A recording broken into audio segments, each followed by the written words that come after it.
Hey guys, welcome back to the Max Invest YouTube channel. In today's video, I'm going to be explaining what rollups are. I'm going to also explain what both optimistic and ZK rollups are, and then do a comparison of these two types of rollups. Of course, if you enjoyed the video, remember to like and subscribe to the channel. Follow me on Twitter, join the Discord, the links are down below in the description, and remember, nothing in this video is financial advice. In this video, I'm going to be explaining what rollups are. Now, rollups are essentially a layer 2 on top of Ethereum's layer 1. However, you might be wondering, why is a layer 2 needed? Well, the reason a layer 2 is needed is because the Ethereum layer 1 is simply too expensive for most users to use, and rollups actually provide a cheaper experience. If you want to use your favorite DeFi application, register an ENS name, or buy an NFT, you're going to need to spend $50 to $150 in gas on Ethereum layer 1. Of course, this is simply out of the range for most users. Hence, rollups will give users a much cheaper experience. And the really good thing about this is it doesn't sacrifice Ethereum's decentralization or security. Rollups will actually inherit Ethereum's security. So let's see how they do this. As we can see here, the Ethereum layer 1 has 3 different components to it: the execution layer, the consensus layer, and the data shards. Now, the data shards will be coming in the next couple of years, and they're not out just yet. What's going to happen is a bunch of validators will be processing transactions and producing blocks. Essentially, they're going to be executing these transactions, and these are a part of the execution layer. Now, once they have executed the transaction, they will add a block to the blockchain, which is where the consensus layer comes into play. Now, the data shards are just used to store all of the transaction data. This is quite an inefficient system when you only use one layer. This is because all of the validators are producing all of the blocks and then adding these blocks to the blockchain.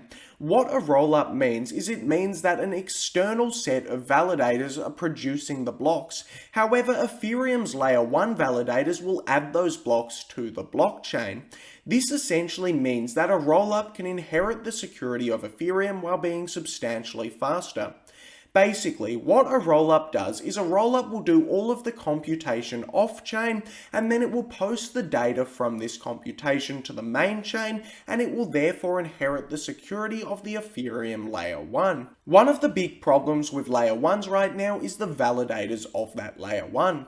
Essentially, if you have a chain that's extremely fast and that's doing 10,000 transactions per second, you're going to need validators that can actually verify and run this chain. This means that an individual running a chain that's doing 10,000 transactions per second will need to have a very, very large computer. Of course, what this does is it makes these faster chains more centralized, because the only individuals that can run this chain are really rich individuals with very large and beefy computers.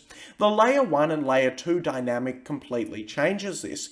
This is because all of the production of these blocks is done completely off-chain by external validators and external sequences, and the existing Ethereum validators only need to verify a proof of this computation. For example, a layer 2 could process 10,000 transactions with its own validators and sequences, batch these transactions together, post a proof of this to the layer 1, and then the existing set of validators on the layer 1 will only need to process this like it's just one transaction. However, since they're processing a proof of this computation and verifying that it actually happened, the layer 2 will get the security and decentralization of the Ethereum layer 1. This shows that layer 2s are essentially far superior to layer 1s right now. They can outscale them, and they're more decentralized. Of course, there are 2 different types of layer 2s that I want to get into in this video. The first type of layer 2 is optimistic rollups. Essentially, what an optimistic rollup will do is it will compute all of the transactions off-chain, and then it will post the transaction data to the main chain. This is called the cool data. The cool data is essentially all of the data within a transaction, such as the user balances, exactly what occurred, and an optimistic rollup will compress all of this data and post it down to the Ethereum main chain. Now, an optimistic rollup won't actually post a proof of this computation to the Ethereum main chain. Instead, optimistic rollups will have a fraud proofing system. This means that there's a bunch of network participants on an optimistic rollup. If any of these network participants notices that a fraudulent transaction has actually occurred, well, they are able to actually run this transaction's computation, check if this transaction is correct, and then dispute this transaction. They are economically incentivized to do this, and if a sequencer has actually processed a transaction incorrectly, some of their stake will be slashed and it will be given to the individual that has said that they have a fraudulent transaction. It will, however, take 7 days to do this. This is why optimistic rollups are called optimistic rollups, because they are initially optimistic that the transaction will be correct and nothing fraudulent has happened. However, there always is the chance that optimistic rollups are posting incorrect transaction data to the Ethereum Layer 1, and if this has occurred, it will probably be found out. However, it will take 7 days to do so. Now, zero-knowledge rollups differ from optimistic rollups quite a bit. Essentially, what a zero-knowledge rollup is it's going to post the transaction call data to the Ethereum Layer 1, however, it will also post a proof of this computation to the Ethereum execution layer. This proof is going to be called a zero-knowledge proof. The reason that this is called a zero-knowledge proof is quite confusing. However, what it essentially means is that it means the transaction has to be correct no matter what. Once a ZK proof of a transaction is generated, this proof will be correct. The prover knows that the transaction is correct and everything is 100% accurate, and this is based on mathematics. This is a major breakthrough in technology because most computer scientists originally thought that if you wanted to prove that a transaction occurred, you'd need all of the data from that transaction, you need to review all of that and run the transaction back. However, a ZK proof makes this different. The zero-knowledge proof doesn't have all of the transaction data, you can't go back through the transaction exactly, however you know as a 100% fact that the transaction did occur. Of course, this is quite confusing and I don't fully understand it myself, however all we need to know is that a ZK proof is just a proof of the computation that happened, and this cannot be fraudulent in any regard. So let's dive into which is better, ZK rollups or optimistic rollups.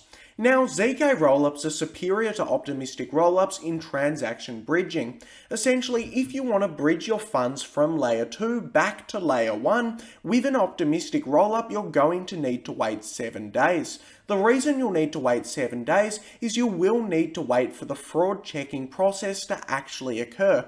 This takes 7 days and it's extremely inconvenient for most users. However, with a ZK rollup, the proof is immediately verifiable. We know that the proof is 100% correct, and you can bridge your assets back from the layer 2 to the layer 1 almost immediately. It takes roughly 1 hour, however, it's a lot quicker than optimistic rollups. So, this is one area where ZK rollups have a big advantage over optimistic rollups. However, in the future, a lot of people would say that you can just live on the layer 2 and you don't even really need to bridge your assets back to the layer 1, which is a bit of an argument for optimistic rollups.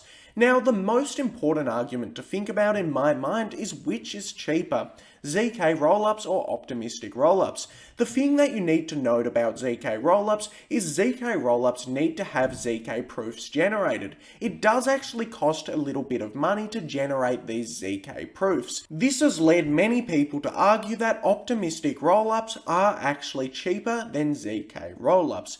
However, I don't really buy this argument. The reason for this is because ZK rollups have a very efficient proving system. Essentially, ZK rollups can create recursive proofs which allow them to generate proofs of proofs. So there's a bunch of ZK proofs, you can generate another large proof of all of these proofs and then send that one large proof down to the main chain. This essentially allows ZK rollups to scale exponentially. They can fit hundreds of thousands of transactions into a single proof, and this will only get better over time. So this allows ZK rollups proofs to actually scale exponentially. Moreover, proofs are already becoming cheaper and cheaper to verify. We have things like Polygon Zero, which are actually working on making it extremely easy to generate a ZK proof and extremely cheap to generate a ZK proof. Moreover, there are current application-specific ZK rollups that are already really cheap. In fact, if you look at the majority of ZK rollups, they're a lot cheaper than optimistic rollups. In fairness, this isn't actually a good comparison because ZK rollups right now are application-specific, whereas optimistic rollups can be fully generalized, and it costs a lot more to run a fully generalized system. So it is going to be something we need to wait and see. Will ZK rollups be cheaper than optimistic rollups? We're going to probably need to wait another year and a half to actually figure this out, certainly. However, I do think that ZK rollups are actually probably going to be at least the same as optimistic rollups, or maybe even a little bit cheaper.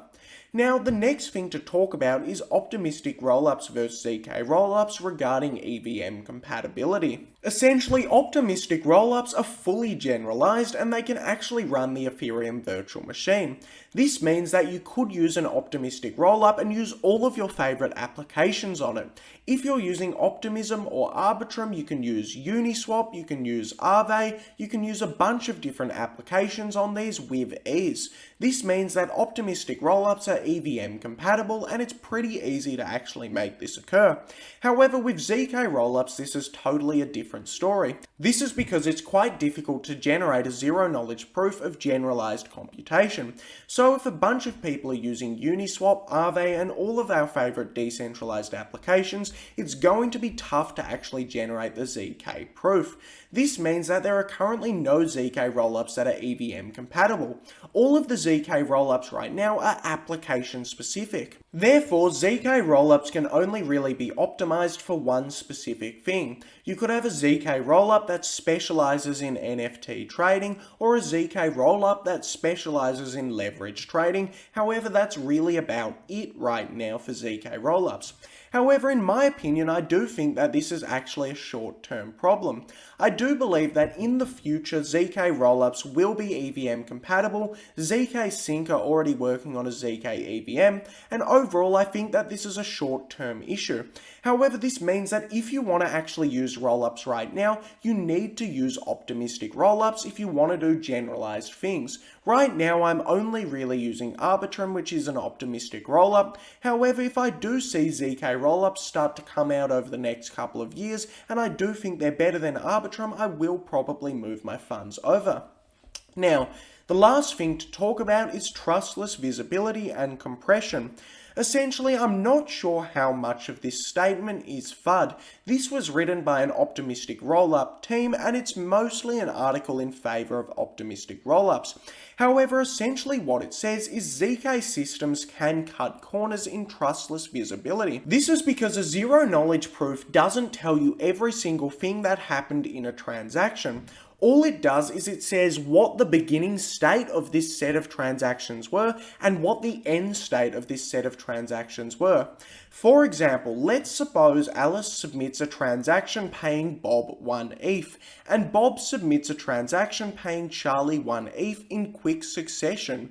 Later you verify a proof that Alice has 1 ETH less than before, and Bob's balance hasn't changed, and Charlie has 1 ETH more than before. What happened? Did Alice pay Bob and then Bob paid Charlie, or did Alice just directly pay Charlie? You don't actually know with a zero-knowledge rollup, and you may actually need to know exactly what occurred in these transactions. Now, I'm not 100% sure about how valid this actually is. The reason I'm not sure of this is because ZK rollups still do post the transaction data down to the main chain, and I do think that you probably would be able to retrace this. Of course, I'm not that technical of a person, and this is all just speculation on my behalf. If I had to give a verdict, I would say that zero-knowledge rollups are more exciting than optimistic rollups. The reason for this is because I do believe that ZK rollups seem like a slightly superior technology over the long term, especially with these ZK proofs becoming more and more efficient over time. However, I do think that in the short term, optimistic rollups are clearly winning, and they probably will win for the next couple of years. The reason for this is because optimistic rollups are a lot easier easier to make EVM compatible, and optimistic rollups are ready for you to use right now. So I definitely think that optimistic rollups are the short to medium term solution, and ZK rollups will probably win out long term. Of course, I don't expect optimistic rollups to die. I don't think that ZK rollups are vastly superior to optimistic rollups or anything. I do think it is quite close, and I think that only time will truly tell us which type of rollup is actually better than the other. Anyway, this brings us to the end of the video. If you enjoyed the video, remember to like and subscribe to the channel, and thanks for watching the video.